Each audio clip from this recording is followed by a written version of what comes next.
Smart Chiropractor Show featured guest segment. This is one of, I love all the segments, but this is one of my favorite segments because we get to explore the personal questions we have with great people doing great things in and around the chiropractic profession. And on today's episode, we are highlighting a conversation that Jason and I had with Dr. Jerome Fryer. He makes these little guys you might have seen on my desk in our Smart Chiropractor studio as well. Dynamic disc designs. What an interesting story. How do you get into such a thing? What's the scoop with building them? We get into those questions and much more with a gentleman, Dr. Fryer, who still practices while creating one of the best patient education tools around. Without further ado, here's Jason and I's recent conversation with Dr. Jerome Fryer. Hey docs, I'm Dr. Jeff Langmaid here with my co-host Dr. Jason Deitch for our featured guest today, and we are lucky to sit down, have a conversation with an entrepreneur, a chiropractor, a man of many talents, Dr. Jerome Fryer of Dynamic Chiropractic and Dynamic Disc Designs. Jerome, thanks for taking some time and coming on today, man. Oh, it's an absolute pleasure to make the cut here. It is our pleasure to talk. And one of the things that has been fascinating, I know we've chatted at a variety of conferences throughout the last few years. And in my opinion, what you've been able to create with Dynamic Disc Designs is, top of the class. I'd love for you to just trace it back a little bit and let everybody know, how'd you get started in such an endeavor? Well, it was... So I had moved practices and locations because I saw that we had children and we needed to move to a different location to give them more bells and whistles. So I had dead space in my schedule and it was very uncomfortable for me. Right. So I thought, okay, you can't just sit there and do nothing. So I fired up some research ideas and I got that moving. And then at the same time, I thought, you know what, I want to create. And at the same time, when I was researching how dynamic a disc is, how diurnal it is, the changes of symptoms and that sort of thing, I knew that, discs are diurnal. They change, they deform, they move, they shear, they compress, they herniate. And I thought, well, you know what, I just want to build something for myself to build my anemic practice. Something that was more realistic to help, just step up patient education. Because I know when you invest in patient education, the referrals just come, right? Because you're teaching them what is going on with their bodies, with the patient's bodies. And I've always found that the best investment. So in my previous clinic, I had that, degeneration phase model, and I used that. And then I had a, full skeleton that our full spine that I'd constantly break, and I'd have to send it in for repair. And it was just annoying. And then I thought, you know what? So I started creating I created a disc with foam, and I just dipped it in water, and I just put it in between two vertebral bodies, and I just compress, and the water would kind of dribble out around it. And I just started thinking, you know what? We can do better here because models are static and symptoms are dynamic. So I got to work. I just started, with dead space, I started getting creative. I started researching, and next thing you know, I created this model, and it was for my own purpose. And the guy across the hallway that I was, an associate with, he said, could I get one of those? I'm like, you want one? And then it was like, oh, maybe I have something here for the greater masses. So, yeah. And then, it was interesting. So I remember going to a conference, and I was like, okay, what are people going to pay for this? Right? The price point, what are people actually going to pay for this? So I went to this conference, this BC Chiropractic, and I built one, and I put it in the, I was at a round table. I put it in the middle, and I said, okay, what would you guys pay for that? Right. And the first guy goes, $0. I'm like, oh, 0. Okay. Go to the next guy. Goes, ooh. And I showed him. He goes, oh, I'd pay 700. Oh, 700. 0 to 700. I'm getting quite the range. So anyways, I went around and I got some sort of average, and I went, okay, what's the market going to bear? And then I kind of backtracked and figured out how much anatomy I could pack into this thing at that price point and still make a bit of a profit, and then give the the doctor the best model they could have at that price point. And I don't have distribution, so it's all just shipped right out of my warehouse. So then I don't have to worry about the 30% on top of that. So I can invest that back into the products. Anyways, that's the start of it. And then I started going to conferences and the oohs and the ahs and the lineups and then it just went, do you have a stenosis model? So the next year I would come, I'd develop a stenosis model. Do you have a spondylolisthesis model? You have this. So every year I would just listen to my customers. Next thing I know, I've got this portfolio of models now, and they're being sold all over the world. Jerome, that is a great story. As they say, necessity is the mother of invention, and it sounds like there's been a need for that. Would you mind, I know you keep moving that around, but would you sort of show everybody kind of what is it? How do you use it to teach people about what they need to know? Yeah, really, it's case specific, right? So this one was the first model that I ever created, and I've added new features as time has gone on this, right? But this one everyone likes this one because it actually has an annulus, a nucleus, okay? It has innervation on the outer third of the annulus. It's got a radial fissure. It's got it's got concentric fissures. It's got a nucata equina. There you go. Nucata equina with the actual rootlets to scale and number. And you can show how you can get stenosis type of symptoms associated with encroachment on the rootlets, right? You can see that. So, this one, you can see it actually herniates under load, all right? So there's a nucleus that actually extrudes. I don't know if you can see that. Yep. You can see that, right? Yep. So under flexion load, if someone has symptoms as it relates to, I was shoveling, and next thing you know, I felt something in my back, right? And then, you suspect there's a herniation. You can show them the mechanism, and then you can show them the solution and what we need to do to solve the situation, right? Whether it's a large extrusion that will, in time, resorb. Yeah. Or is it a protrusion on this side that's a little more tricky in management sometimes? Yeah. So this one's designed with the circumferential disc bulge, and they're all created from real cadaveric specimens. So they're to scale too. I think scale is important. I've gone to shows and people are like, why don't you scale this thing up, right? 4 times so it's big so I could show it. Well, guess what? When you lose scale, you lose. There's an aspect of realism you lose. People need to understand that discs are that big, okay, not this big. So they can start to get a sense of when you load it, they go, okay. So at the end of the day, my back starts to hurt a little bit. Is it because maybe my facets are coming closer together? When I sit, there's a little bit of relief. Or maybe there's a symptomatic facet, and as the day goes on, it's like, it hurts more. Or, when I walk, it hurts. Or when I get out of a chair, it hurts. So it's just so important. Like, I'll give you an example. Yesterday, I had a patient that had shoulder pain, and she also had, she said she was having calf pain, right? Left calf pain. And I said, well, how's your back, right? Oh, yeah, I used to get sciatica a lot on the right. There's problems on the right, but that seemed to resolve. I used to see a chiropractor about 5 or 6 years ago, but then I went to the yoga mat, and it kind of replaced that a little bit, right? So it's been 5 or 6 years, so you have to think that there has been disc height loss over 5 to 6 years. Mm-hmm. Right? Time, gravity, load. There's a little bit of height loss. There's got to be a little bit of compressive load loss. She said she really didn't have any back pain.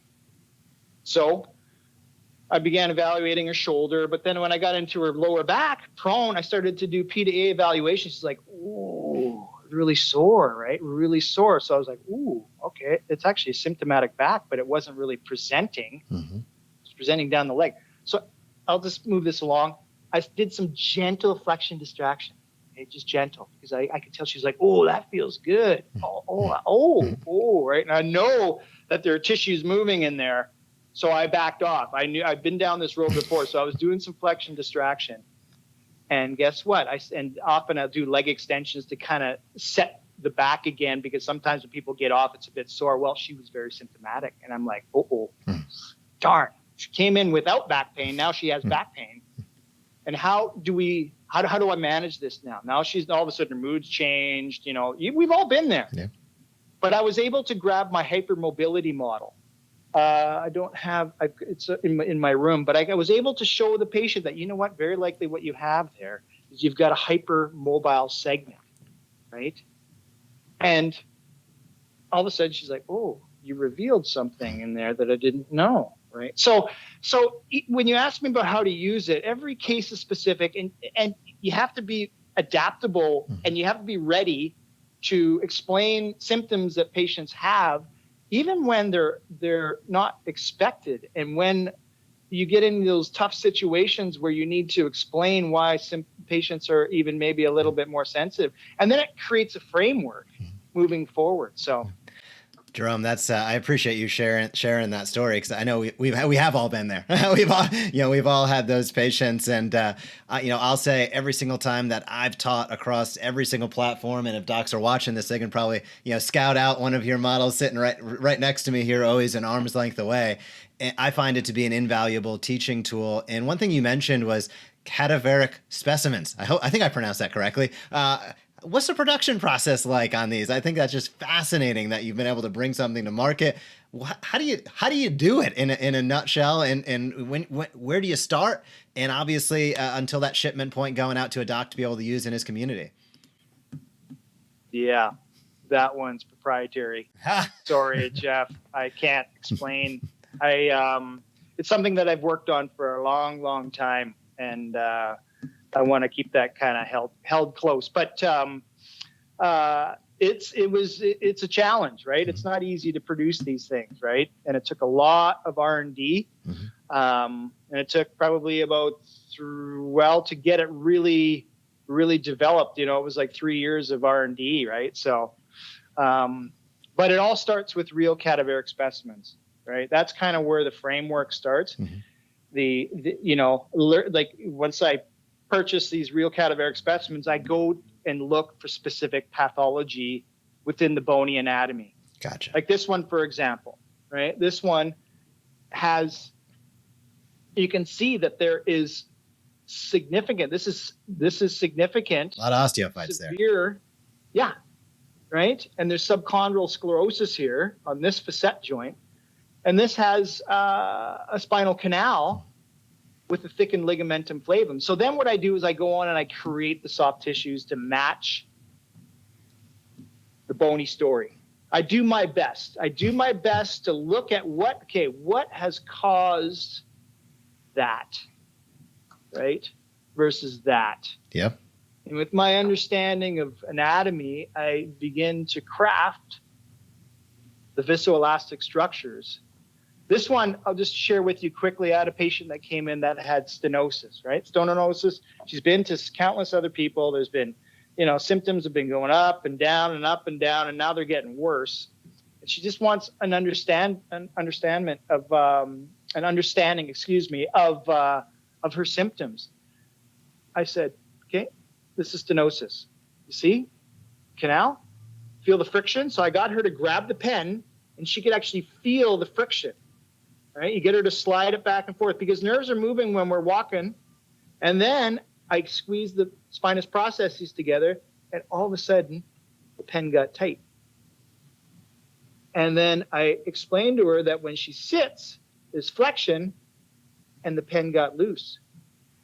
And I told her we're dealing with these spaces are small, but there is hope when you understand what the holes do when you move your back a certain way. So all of a sudden she came back the second visit. She goes, I just can't believe it. After all these years, I totally understand. And she wasn't looking for like a necessary solution, but a strategy moving forward into her next few decades. Yeah. So now she has a clear idea about the stenosis, and it was the model that actually helped her understand her own anatomy. They do say a picture's worth 1,000 words. That's got to be worth even more than the picture. What I want to ask you about is if people are watching, if they notice above your head behind you, there you go, That looks like it's more than a model you created. You want to give us a quick understanding of what is that? Well, what do you think it is? Looks kind of bony, doesn't it? Looks like somebody got in a fight with Moby Dick. Yeah, exactly. So this is actually, these are 11 vertebrae of a blue whale. And this one was out of sequence. I just didn't feel right. This last vertebrae here, I just couldn't match it up with this one because there's a trough here where the main artery sits, and you could tell that one was up the mammal a little further. But this is of a blue whale. It was donated to me back in 2003 and dragged up off the bottom of the ocean about 40 kilometers off of the coast of British Columbia. And they were donated to me, so I thought I'd string them up. I think it is one of the best and most unique office accoutrements I have seen to date. I think it's awesome. With your models that are, I'm going to say, much more scaled down, realistic size of a human, slightly smaller than a blue whale out there. What's maybe the most popular? I'll ask you two questions here. What's the most popular model that you see docs picking up? And what's maybe either currently available in the product line that you're super excited about or something docs could look forward to over the course of this year? Because I know you're always kind of scouting out new opportunities to showcase, again, patient education through dynamic disc designs. So the most popular one still remains the very first model that I ever created, now with upgrades, but it's the one to your left. Right? It's that one right there. It's the professional model. Yeah. That one I've packed in as much as I can to give people as much patient education experience. It's like an SUV or a utility of all the models, right? So that's got good disc height. It doesn't have any osteophytes on the facet joint. So that one's the most popular, and it continues to be the most. Now you can get, the cauda equina with the new rootlets and the ligamentum flavum. You can get options of spinal listhesis on that. So that one is kind of still the most popular one if you're thinking about just purchasing one. I've just been hired by a company to build knees. So that one's kind of exciting. It's for a knee implant company. So that one's coming out soon. But that was a task, getting all to scale, all the ACL, PCL, and the MCL, LCL, and then the menisci all to scale, and the hyaline cartilage. But now it actually has dynamic movement. You can see the shear and feel it, and you can see how the approximation of the femur and the tibia. Anyways, it's just it comes to life. And my hypermobility model, I think the research is starting to show that we're dealing with often segments that have uneven motion sharing, or one segment's moving a little too much and not enough. So now we can talk a little bit about that with patients a little bit more accurately. So yeah, it's absolutely awesome. It's have you found it to be rewarding? I mean, what kind of feedback do you get from docs besides your own patients? Obviously, many of them are going, I finally understand my problem. Thank you, doc. Yeah. What kind of feedback are you getting for docs? Yeah, they say it revolutionized the way they practice, because it's all of a sudden they're like, it's just changed. It's changed their patient education delivery. It's really quick for them too, saves them so much time, and it's long lasting. You show the patient once, and then all of a sudden, often they're like, I've never seen that before. And they're like kind of lifers. Yeah. Right? Because no one showed them the accuracy of what is going on in their own spine. So, it's awesome. I got people that just like, these are the best things, Jerome. Thanks for making it. You guys cheering me on. Like they got their pom-poms out and they're cheering me on. And it's great, But I want to just make sure I continue to deliver a great product for all the docs out there. Jerome, you certainly have done that and then some. We appreciate you taking some time today. We're going to encourage everybody listening and watching, please check out Dynamic Disc Designs. We'll drop that link down below. And on behalf of Dr. Jason, myself, Dr. Jeff, Jerome, thanks so much for taking some time. Sounds like you have patients coming in right now, so we'll catch you very soon. Bye-bye. All right, interview with Jerome Fryer of Dynamic Disc Designs. It takes an interesting guy to be a chiropractor. It takes an interesting guy to hang whale bones from his ceiling. And it certainly takes an interesting guy to develop the models that he has. I've never seen anything like it. I've utilized it in practice for years. Jason, what a fantastic conversation. What were some of your takeaways from when we had the opportunity to chat with Jerome? I love his passion. We all find something, we either seek and find or just happen to fall into, or some combination of the two. But he clearly has a passion for recreating vertebra, and at the most accurate way possible with all the right intentions. We've said before, picture's worth 1,000 words. This is better than a picture. You can hold it, you can feel. It's not smooth and easy. It has got stuff in it, and it's accurate. I think, it's been said that if your spine was on your face, people would take much more care of it. And the reason most people don't take care of their spine is because it's behind them and they can't see it. So the more they can have an appreciation for what it is that we are suggesting they take care of, whether it's on the level of the misalignment, putting pressure on the nerve, or whether it's the degenerative stages over time. It's a wonderful visual, and yeah, Jerome's a unique guy. I want to make more bones even better, even all the different kinds. I mean this with all the positive fanatics who are fanatical about doing things that most of us would not think of, but that is what they focus on consistently, and it's only to all of our benefit. So what a cool thing. Well done, Jerome. Thanks for taking the time. And docs, if you have been keeping up with our featured guest segment, be on the lookout in April. A little bird told me there might be a new podcast coming your way that puts together all of the interviews and our lineup. If you've thought that the guests that we've had thus far have been fantastic, which they have, just wait until you see who is coming up in the weeks and months to come. And it's going to be available in podcast format as well. So we will be sure to let you know on this show when that goes live. But please also subscribe, put on those notifications, ensure that you're able to tune in with us each and every week. That happens on Tuesday's Smart Chiropractor show. And Jerome, again, thanks for coming on. And docs, please check out Dynamic Disc Designs. He puts together some fantastic products that can help you in your patient education that goes on in your office and with the videos that you're shooting online, because we know that you are ready to take those active steps for getting out there and teaching and inviting consistently. So thanks, Jerome. Hey, if you like that video, be sure to subscribe to the Smart Chiropractor. We are posting videos on how you can market your chiropractic practice in a way that teach and invites consistently. We have found that is the magic formula to big time growth. So if you like this video, be sure to comment down below, smash that subscribe button, or visit us at thesmartchiropractor.com.